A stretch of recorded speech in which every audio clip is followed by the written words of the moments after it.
अभिजित तायशेटे यांचा वाढदिवस सामाजिक उपक्रमांनी साजरा। सामाजिक बांधिलकी जपत अभिजित तायशेटे यांचा वाढदिवस राधानगरी येथे विविध विधायक उपक्रमांनी साजरा करण्यात आला। या निमित्त आयोजित रक्तदान शिबिरात तरुण तसेच पंचक्रोशीतील नागरिकांनी उत्स्फूर्त प्रतिसाद दिला, तर शालेय विद्यार्थी आणि रुग्णांना खाऊ व फळ वाटप करून आनंद साजरा करण्यात आला।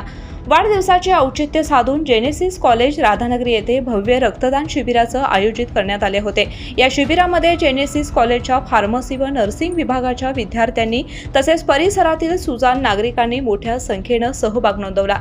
शिबिरादरम्यान एकूण 132 रक्तदात्यांनी रक्तदान करून सामाजिक कर्तव्याची जाणीव जपली। अभिजित तायशेटे फाउंडेशनच्या वतीने राधानगरी शहरातील राजश्री शाहू विद्या मंदिर आणि महाराणी कन्या विद्या मंदिर या शाळांमधील विद्यार्थ्यांना चॉकलेट वाटप करण्यात आले। तसेच राधानगरी येथील ग्रामीण रुग्णालयामध्ये उपचार घेत असलेल्या रुग्णांना फळांचे वाटप करून त्यांच्या प्रकृतीला शुभेच्छा देण्यात आल्या। या उपक्रमावेळी आरती तायशेटे, अवंतिका तायशेटे, प्रतिभा हुंबरे, रत्नदीप देवळेकर, जेनेसिस कॉलेजचे प्रशासकीय प्रमुख डॉक्टर शोभराज माळवी, सुरेश पाटील, दादासो सांगावकर, मारुती टिपुगडे, युवराज कुंभार, नजीर मुल्लानी, रमेश राणे यांच्यासह फाउंडेशनचे कार्यकर्ते, ग्रामस्थ मोठ्या संख्येने उपस्थित होते।